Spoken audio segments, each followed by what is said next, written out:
Good morning, everyone. Welcome to the Daily Drop-In Morning Show with the Teach Better team, where we are live every single morning, Monday through Friday at 7 a.m. Eastern. We have so much in store for you this morning. It is Wednesday, March 30th. We are celebrating our dear friend Joshua Stamper on a brand new course in the Academy, all about his Aspire to Lead book.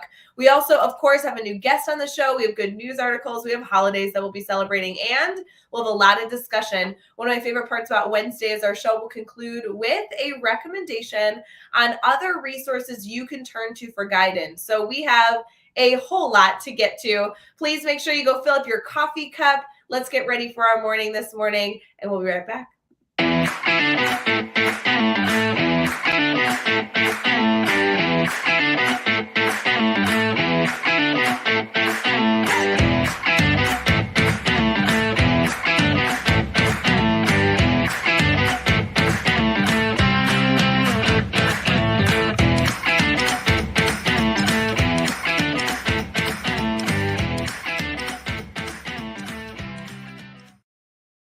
Good morning, everyone. Happy Wednesday. It's good to see you. If you are listening live with us as we stream on Facebook, YouTube, Twitter, Twitch, and LinkedIn, we are thrilled that you're here. We'd love to see those comments in the morning. If you are listening after the fact on Teach Better Talk podcast, then good morning, good afternoon, good evening, whatever time it is, we're thrilled you're here. We have a brand new guest with us that I'm so excited to not only introduce to all of you, but also learn from myself. Lainie, would you mind introducing yourself?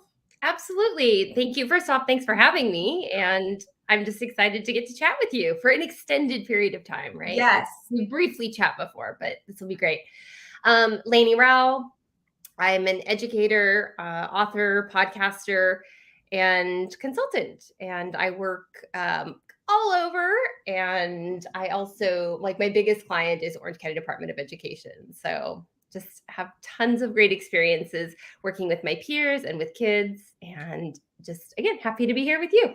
Oh, it's so good. You and I have had so many interactions where we've been like in the same room or passing by each other, but never being able to actually like talk shop, sit down uninterrupted, and really learn each other's story and work and message. So I guess I'm like selfishly very appreciative that you came on the show, because I know our Teach Better community is going to resonate with all the work that you do, because I know that we have so many friends in common and we do such important work to support the field of education. But selfishly, I'm just appreciative that you're here, because I'm really excited to talk shop with you. So thank you for waking up bright and early.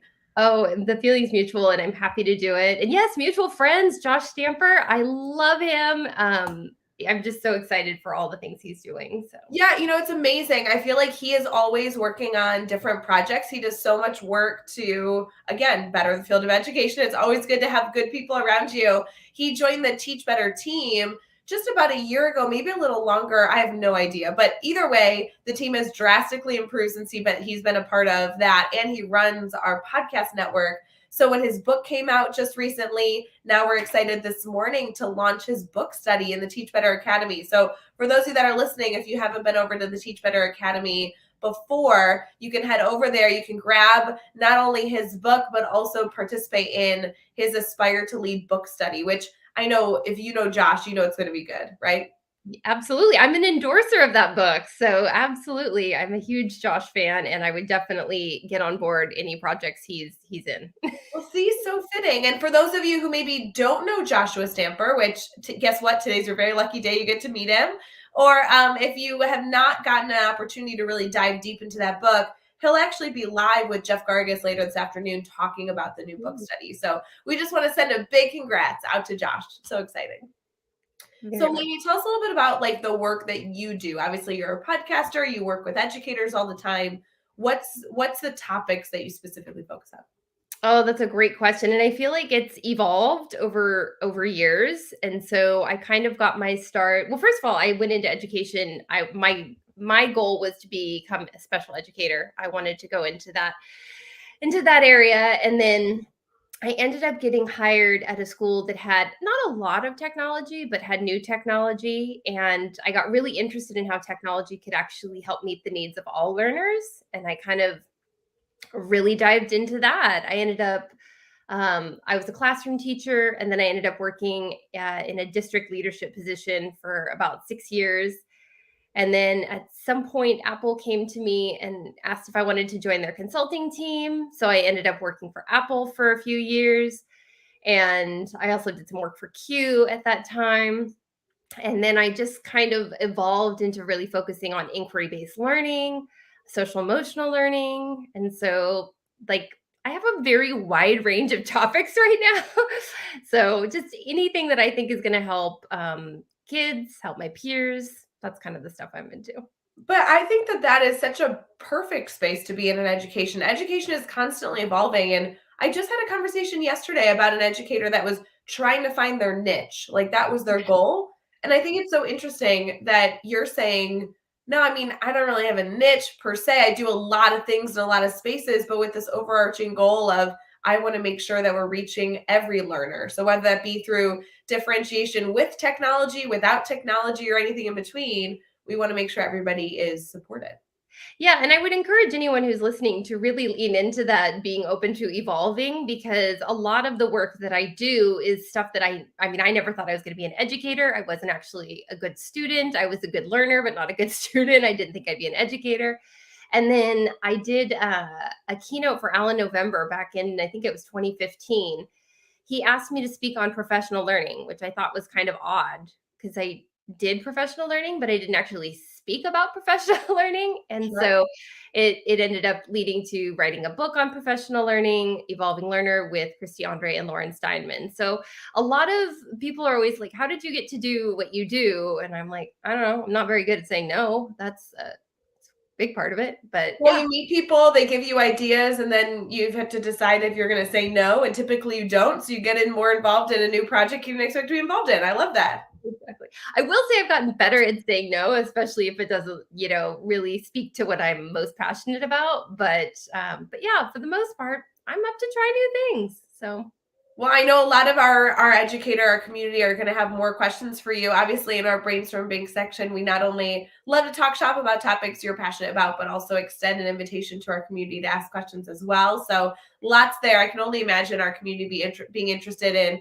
what your experience was like working for Apple. That always seems to be so cool. And Q is such a great team as well. So there's a lot of good stuff to learn there. I don't want to skip over though the books and the podcast. So tell me a little bit about if I go and search out or seek out, your book or the podcast that you're with, what am I going to find? so Evolving Learner actually had an interesting launch date. It was March 13th of 2020. And so No, literally, no. yeah. In fact, it's funny. If you go on Amazon and you look at Evolving Learner, I've always laughed about this. It says the release date was March 24th. No, I held the book in my hand on the 13th. You could order it on the 13th, and the world was falling apart on the 13th. Like, world knocked off its axis. So it was a really surreal day because it was something that we had, I had been thinking about writing that for a really, really, really long time. And then Lauren Steinman and Christy Andre, we'd all worked on it for years to have it come to fruition and then have it be like, oh, that's not important right now. Like there's other things more important going on in the world. It was a bit odd. Yeah. Well, yeah, because the 13th, at least here in Chicago, that's when everything shut down. That's when there were all these unknowns. I want to say there were so many unknowns that we didn't know that school was shutting down, but we knew that school probably wasn't happening, but no one knew why or how. Oh my God, Yeah. the 13th is so funny. Wow, what a date. What a It date. was a date. And I mean the 13th, I remember that was a day I had meetings in Orange County Department of Ed. And I vividly remember sitting in a meeting and they're like, they just called it in LA. San Diego's next. Okay, it's happening today. We're shutting down. And I was like, it was just still surreal. And I happened to be doing a project with the health education team. So I really had a lot of questions and they had some answers, but not a lot of people had answers. So, but that book is about professional learning.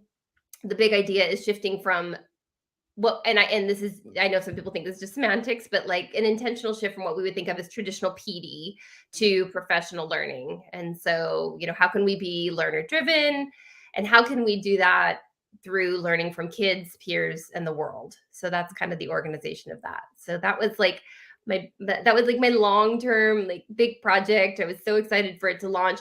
We got lucky. I don't know if lucky's the right word because we did work really hard on this, but actually Learning Forward picked it up and ended up being a co-publishing it, and they picked it up for their book club. So there were some wins. It was just not a typical rollout, and the people who've read it are really enjoying it, and so we're I will say, Lainey, I also published a book in 2020, and I do feel like, and anybody who published a book between like March, literally March 13th. So wow, you're at the very, very top of that, kind of all the way through the end of 2020. There were so many different texts that really can support educators, but educators were not looking to be consumers at that point in time. There was so much stress, and we were all experiencing it, really, this unknown. You almost didn't necessarily want to lean into being a learner. So I always love to encourage like myself, but also my friends to say, okay, if you're looking for a book, don't just find a book that was published in 2022. Let's go back. Like what came out in 2020 and what came out in 2021? Because as you know, books take years to develop, and the topics are still very, very, very much relevant, you know, even more so in some cases, depending on the topic itself. And so a book that came out in 2020 was written in 2019. So, you know, there's just so many different perspectives to look at there. So I want to encourage everybody to go check that out and not miss a great resource just because ourselves and our personal lives were distracted by, you know, other very major yeah. topics. Well, yeah, and I remember some friends being like, "Well, the book's called Evolving Learner. We're definitely all evolving right now," and it actually is really really great that the book completely stayed relevant. Yeah, it was just a tough time. The other thing that was kind of interesting was I have a background in online and blended learning, so it just so happened that the district that I was in for 15 years actually did a kind of an interesting way of getting funded where they didn't get paid by, excuse me, but butts in the seat. So they had actually kind of gone kind of as the leaders into online learning many years ago, having some online courses that they offered their students. And so I got involved in that, and I ended up actually helping write the national standards for quality online teaching and the blended learning competencies. So I had some familiarity with this topic. Now, of course, this was emergency remote. It was not what I was used to with, high quality online. This was kind of, we were all pivoting and just doing our best. So it was a real weird time where those kind of two worlds collided because they've always been very separate for me. I've had my online learning family over here and my more brick and mortar family over here. So it was kind of a convergence where I had to like, okay, well, that's what we've done pre-pandemic, but that took us years to get to. We're not going to get everyone there overnight. And so it was nice to have that background to like strip away as much as I could and just focus on like what's the most essential thing for these amazing educators who are being put into this situation that they did not ask for. How can we take what we do know and actually make that apply? So it was an all around interesting experience for everyone, right? Sounds so interesting. I know we're going to be able to dive into this even further as we get into a number of different topics, but it's so interesting that you had these two extremes where you more or less knew the research and the background of what idealists I like in a perfect world it would look like, and trying to find that perfect medium and middle for so many educators that were just trying to support kiddos at a moment's notice, which is obviously the world that we've all been living in over the past few years. So much good conversation here. I do want to transition really quickly, if you don't mind. We usually document a moment of gratitude, something that we're appreciative of. We use an app called Happy Feed, which is a free app that we can encourage our community to go utilize. It is definitely built for us to not only document moments of gratitude, but also revisit those moments of gratitude in a number of different creative ways, days, weeks, months, years later, which is kind of fun to be able to curate our moments here on the Daily Drop-In. For you, Lainey, if I was to ask you something that you are grateful for, what comes to mind? I would say, I mean, there's so many, and I don't even think I've had a chance to tell you this, but my next book is actually Evolving with Gratitude. So this is a big topic for me. I do love this topic of gratitude. And so I think I have a long list, but I would say that for me, what I'm most grateful for right now in my educational field is my peers. And I think that the ability to have this support system where when I have questions, I have people I can reach out to who can help me. And I'm just very, very grateful to be in a profession where the people that I work with are so passionate, so dedicated, and it really gives me purpose. It makes me feel inspired. And so I'm just very, very grateful to my peers. I don't know that every profession gets to say that, but I am truly grateful. Oh, I think that's such a wonderful reminder. I am so grateful for my peers. I think that is such a good kind of like mindset to not only share our gratitude for, but also walk into the day with as that reminder on a Wednesday morning. So, so good. We're going to transition here into our good news and some holidays that we have today. So we'll be right back.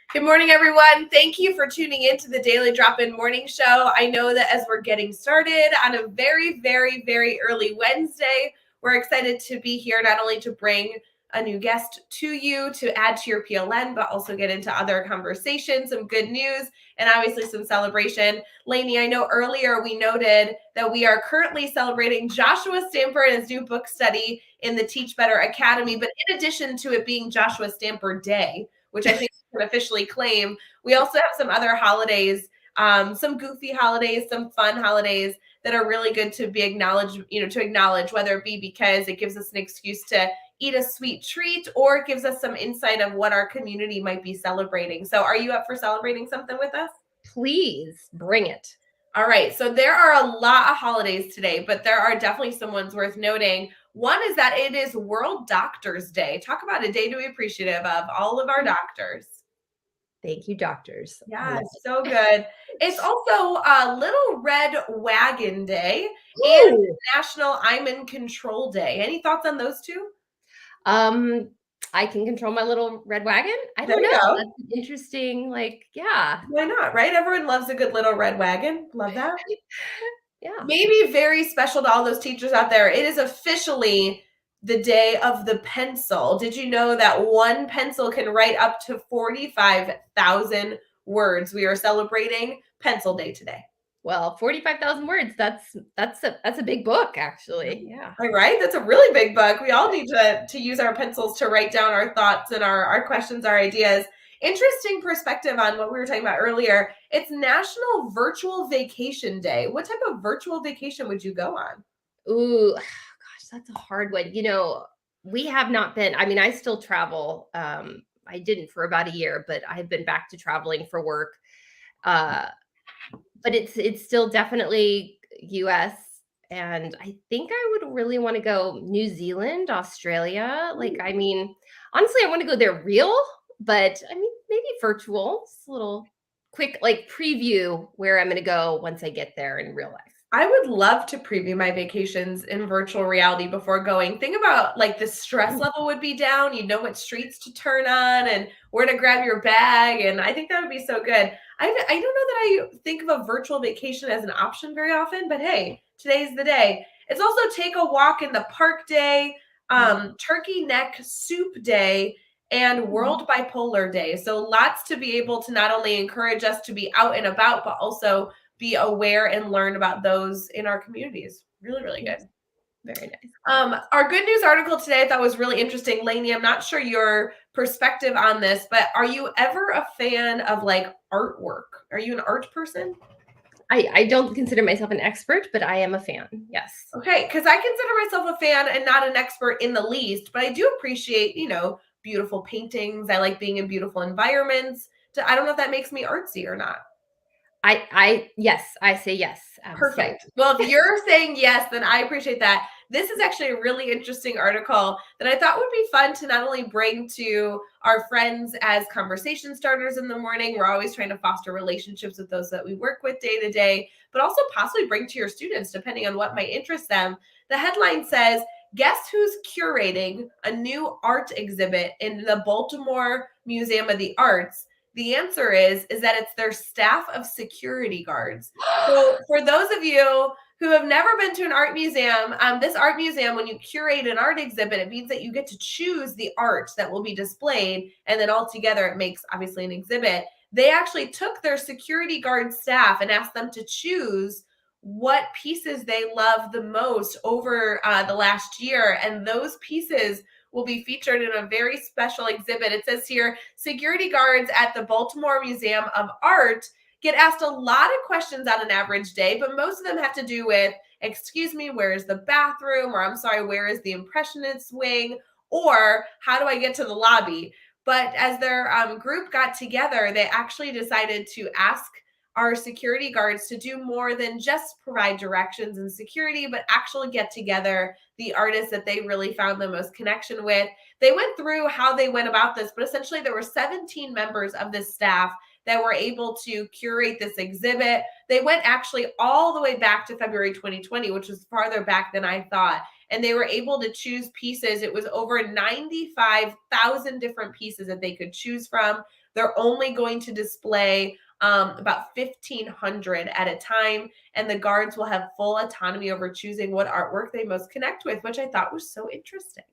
I love that so much. Well, first of all, I assume for security guard, it's a prerequisite that you're good at paying attention, like Yes, that I you would have. notice things. Yeah. So I would assume that that is something they are very good at, is seeing what's out there and actually noticing.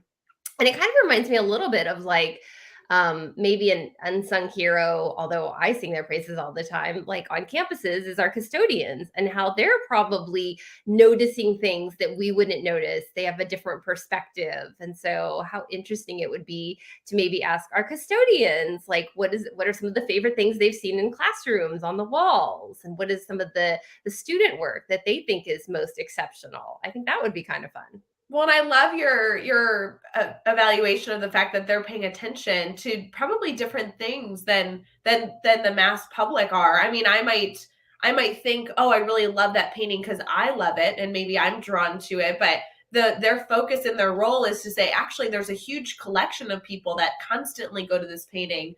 Maybe that's something that I want to feature because I saw a lot of people paying attention to it. Yeah. Similar to our custodians, as they walk down the hallways and keep our school so safe and healthy, they're constantly thinking through, gosh, I see students really enjoying this frequently, or I get to see teachers enjoy this frequently. And so they might see something a little bit different from a different perspective. That's so, so cool. Yeah. I also love the community element, right? Bringing in those that we care about to lend their opinion and to also be a part of the experience, I think is such a wonderful highlight for this morning. So shout out to Art Museum in Baltimore. Have you been to Baltimore before, Lainie? I don't. Oh wait, no, I probably have. So I have a little bit of a challenge in that I often am in places for just like one night. You probably have this too. And so I know I've been to Baltimore for work, but honestly, sometimes it's just such a blur. It's like I land and it's dark out. I go to a hotel, I get up, I'm going to the campus, and then I'm heading back to the airport after. So I know sometimes it's that I know airports. Like I can, oh, I remember, yeah, that was the time I was in the Miami airport. But I don't always remember which city I was in for that particular school. It's No, that means first of all that you need a vacation. So we're going to figure out a way to get you a vacation. But also, it's one of those moments where you land and you walk through the airport and you look around, and you're like, oh, I've been here before. I know this yeah, one. yeah, it's occupational hazard for sure. I love it. We're going to transition here into our brainstorm bank segment. For those of you who are familiar with the show, this is a time where we're able to ask our audience not only if they have any topics that they want to see discussed, but also, Lainie, we'd love to get into discussing more about your passion space and topics that you really want to ensure our educators here in the Teach Better community get to learn about. So we'll be right back.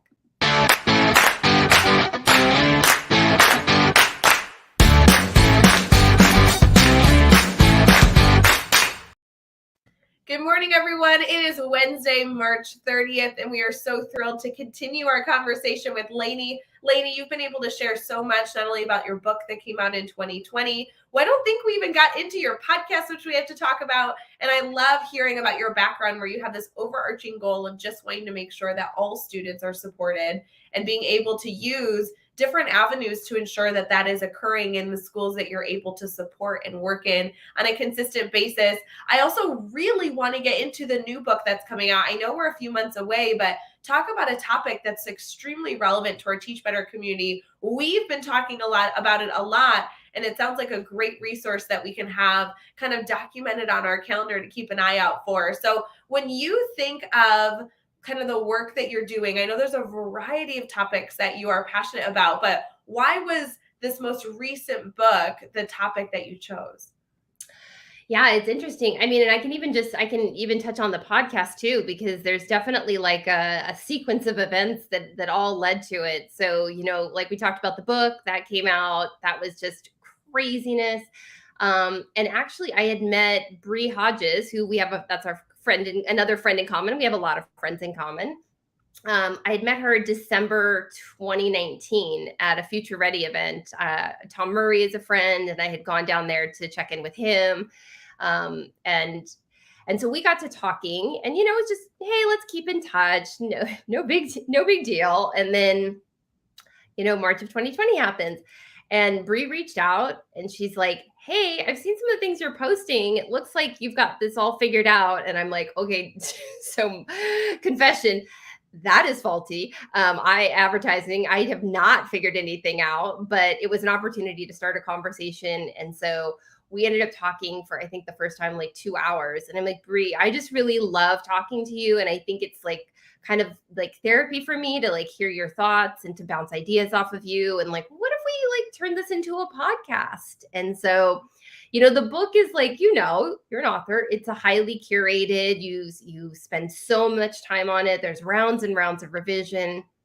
And I had just done that. And then it came out at not a great time. And so now I was like, I want something that's more flexible. I want a medium where I can kind of, and of course, very unpolished as I can be, just share my thinking, ask some questions. And Bree was like, okay. And so we started Lemonade Learning, which she came up with the name, which I love Lemonade Learning, the name. And it was just kind of the idea of, taking those lemons and turning it into lemonade, which our profession did, our educators did. We rose to the occasion. The turnaround on, people making sure that kids were fed, that they were educated, was just nothing short of miraculous. And so we wanted to have conversations kind of working through all of everything as it developed. And so that was what started that. And our first guest, we weren't going to do guests. We ended up bringing Katie Novak in, and like she's singing Beyonce in like the first 90 seconds. It's by the way, still the number one episode, because it's like you have Katie Novak singing. Like, I don't know how you can beat that. So I love it. So as this podcast kind of came to be, is it something that then helped evolve into the continuous work that you went into, and then obviously with the book? Or did you find that this was just a space for you to be reflective? I asked that because our goal this week is about how our language can affect our outcomes. And I can only imagine the impact of language in a podcast format. Yeah, exactly. And so I will say this is, so we're unscripted. We have guests on, and we just kind of have conversations as you do.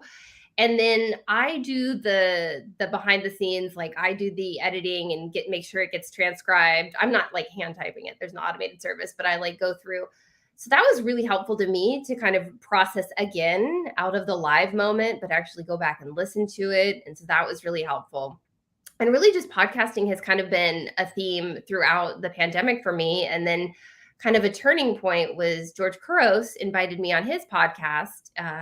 I think I was on in February of last year, February of 2021.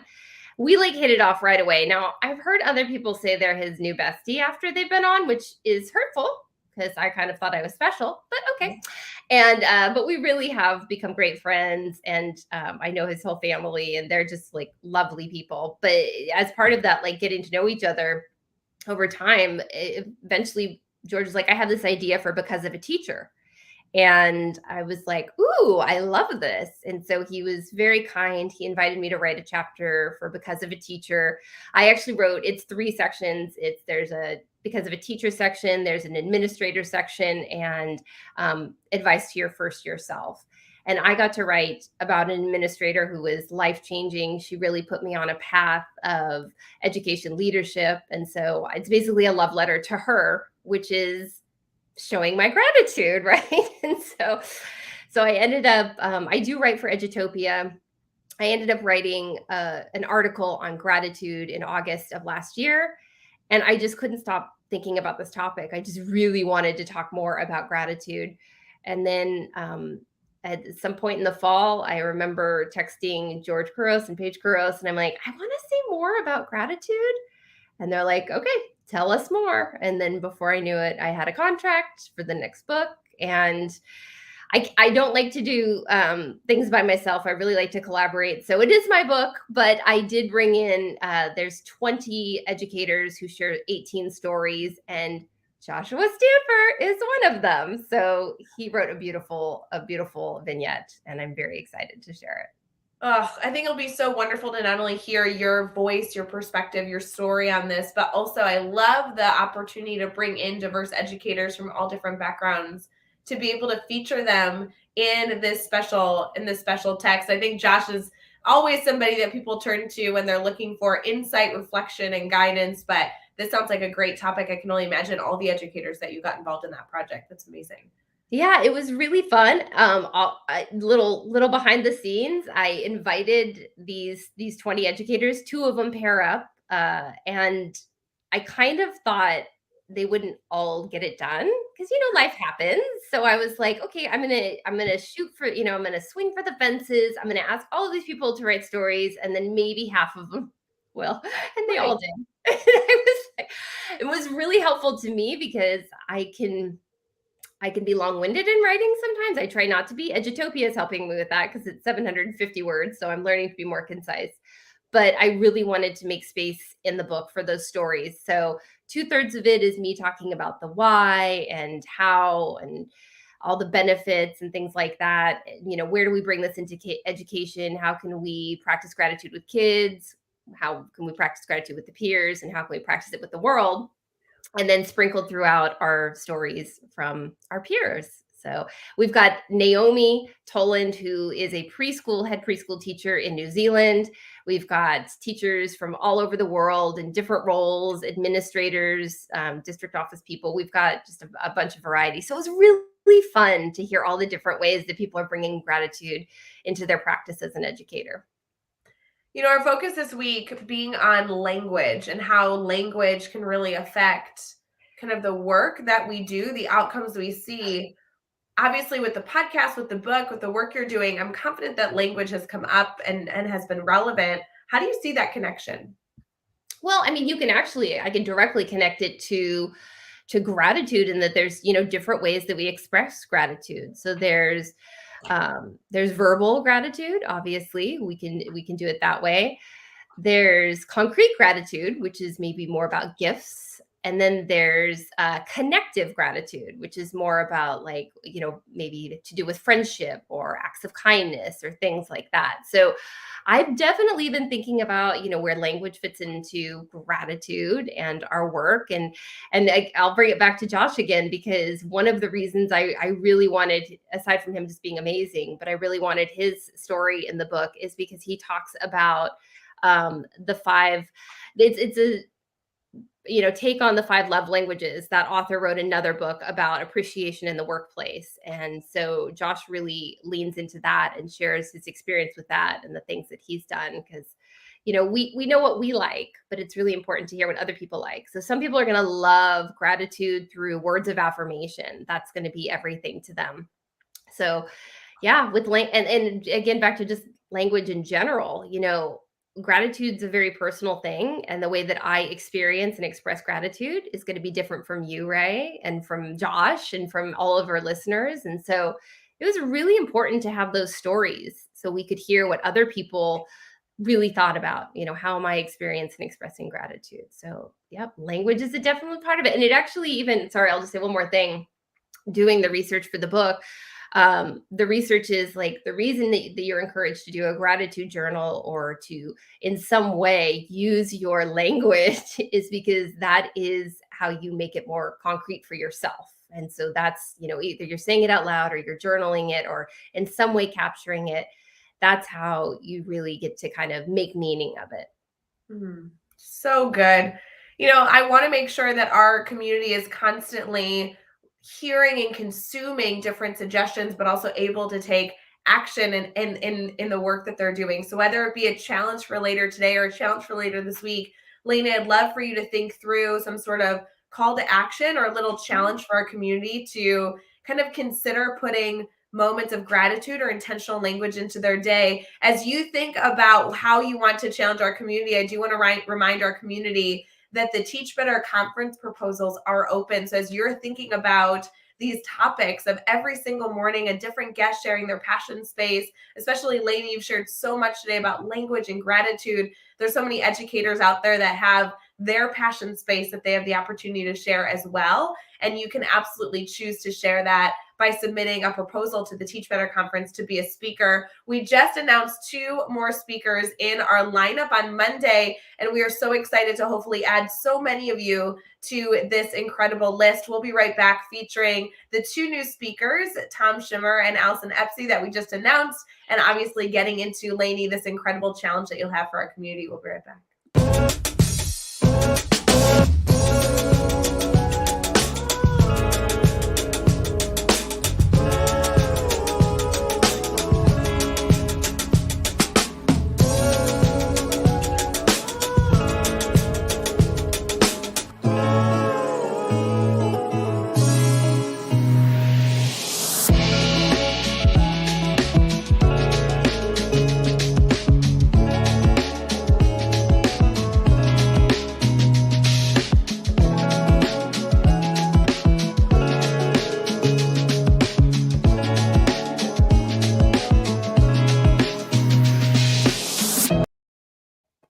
So much to be able to celebrate this morning. Lainie, I cannot wait to hear what challenge you have for our Teach Better community this morning to continue to be more intentional. What are your thoughts?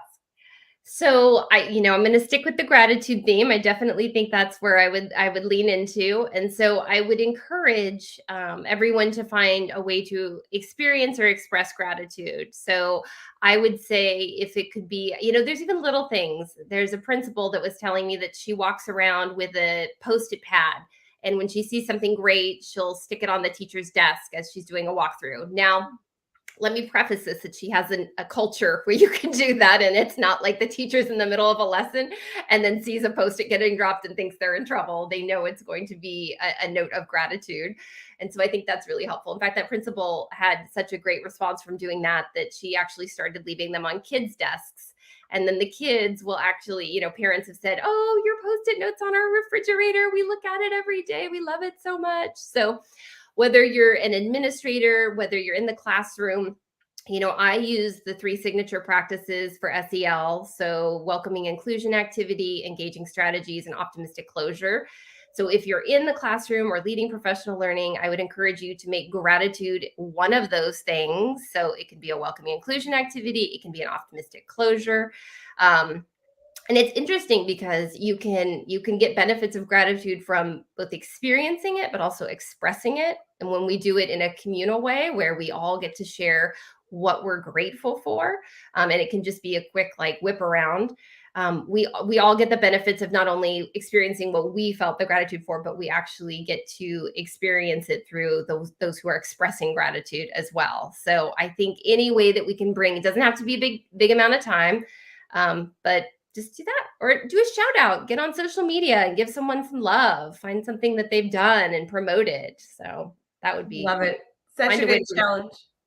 Yeah, so good. Lainie, I know we're going to be encouraging everyone to connect with you on social media as well. So there's going to be a lot of educators hopefully taking this challenge, and then maybe they'll be tagging you in their posts. You can see that they're taking on this challenge. I love it. Absolutely. And if they want to put in evolving with gratitude, I would love that as a hashtag, and then I will hopefully get to check that. Oh, Rochelle, I see she's joined, and she is that is a busy woman.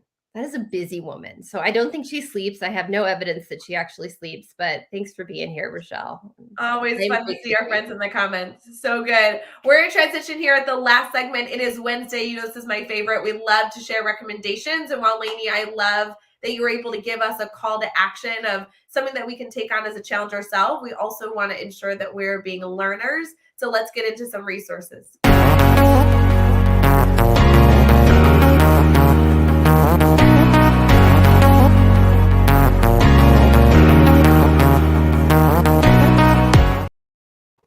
Good morning, everyone. Thank you for being an active participant in our show. You know that you can always be a consumer, for the Daily Drop-In Morning Show, but we always love to see those comments. So shout out to Rochelle and Lori and Aaron who are participating in our comments this morning. We, as we wrap up our show on Wednesdays, love to have recommendations we love. And Lainie, this is just an opportunity to say, hey, if you have heard a topic that you know that interests you and you want to continue to explore more, what resources are accessible for us to turn to? You have already shared so many different resources for our crew, but if you had kind of a go-to resource or a go-to spot where you can continue to be a learner, Lainie, what can you recommend for us? So I try and think about like the different ways that people like to access content. So the multiple means. So I would say if you want articles, I would check out the Greater Good Science Center. And they have a whole, like, you can actually just click on gratitude and they have a whole section dedicated to gratitude where you can find a bunch of different articles. They also have the Science of Happiness podcast. So if you're an audio person and you want to check that out, there's multiple gratitude episodes there. I'm also, because I'm a little partial to podcasts, so I'm gonna throw one more podcast out there. Laurie Santos, The Happiness Lab, is a great podcast. So I would check those things out if there's, because I know I've spent some time talking about gratitude. Obviously, it's a passion of mine and a big focus, and so I would love. And Lorianne, I see your comment there. I would love to chat, so please connect with me. But yeah, I would offer up the Greater Good Science Center. They even have an education section. But I think that you'll find a ton of articles and practices there, and then a couple podcasts for you too. Is I that love good? it. Did I give Yes. enough resources? So good. So many resources. And I love the focus on different modalities as well as we all continue to consume in different ways. Maybe it just is a preference that you carry in your life, or it's a preference maybe based on the day or the time of day. So always good to have different means to continue to be a learner. Lainie, I do want to make sure that everybody in our Teach Better community connects with you because I know that you have so much more to share. You have so many resources, and it's only going to continue to have more resources for our community to learn from. So how can everybody stay connected to you? Yeah, so I am blessed to have a unique name, and that makes it wonderful. It means I didn't have trouble getting a domain name, LainieRowell.com. It does mean it's a little challenging to sometimes spell. So it's LAINIE and then Rowell like Powell.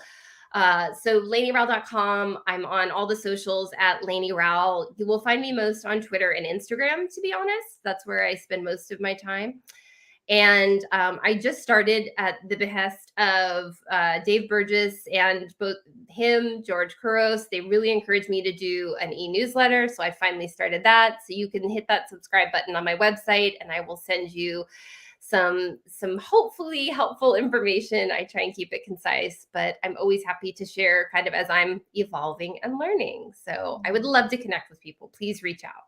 So important. Please continue to add people to your professional learning network. And also, there's so much out there to consume and learn and question. So just continue to be an active learner. Lainie, thank you so much for coming on the show, sharing your insight. You've shared an abundance of resources. I just cannot wait for our Teach Better community to continue to ask you questions and connect with the work that you're doing, because I know that you are a very, very well-educated educator. So I really appreciate you. I'm trying. And I will, okay, you want, I can give you a little reveal, something I haven't announced anywhere, but I'm just feeling brave. And I think I'll just say it here.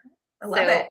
I'm actually starting an Evolving with Gratitude podcast. And Woo! so I feel like I've done a good portion of talking here. So maybe Rae, you would be willing to come on the Evolving with Gratitude podcast, and we can have you share some of your gratitude practices. And I obviously you're doing them all the time. So love to hear more about that. I am always up for a future conversation. Don't be silly. Anytime you want to talk shop, whether it be in a podcast or even just a phone call, sign me up. So, Lainie, it's been so fun getting to know your background and your passion space. And you know that any project coming up, I'm going to unfortunately have to say yes to. So I'm excited for that. Fortunately for me, I haven't done anything yet, but it's coming. So just consider that your official invite, and I'll put it in an email at some point. But I'd love to have you on. It'd be great. I can't wait to see all the work that I know goes on behind the scenes. If there's anything that we can do to support you, you'll have to let me know. Oh, you're so kind. Thank you so much for having me. This has been great, and I look forward to connecting with the Teach Better team more often. So fun. For everyone here, please, please, please go connect with Lainie, the work that she is doing. And of course, all of the mutual friends. Special shout out to all the educators that continue to stay connected so we can all be better. As a very, very, very big celebration today, we also want to send our love to Joshua Stamper. Joshua Stamper just published his first course in our Teach Better Academy, and we are so excited to celebrate his book study on the Aspire to Lead book. I'm apparently going to go take care of these two fur balls that are jumping up on my chair bright and early this morning. Apparently it's time to go, but we appreciate all of you here, and we hope you all have just the most incredible Wednesday, March 30th. So thanks, friends. See you later.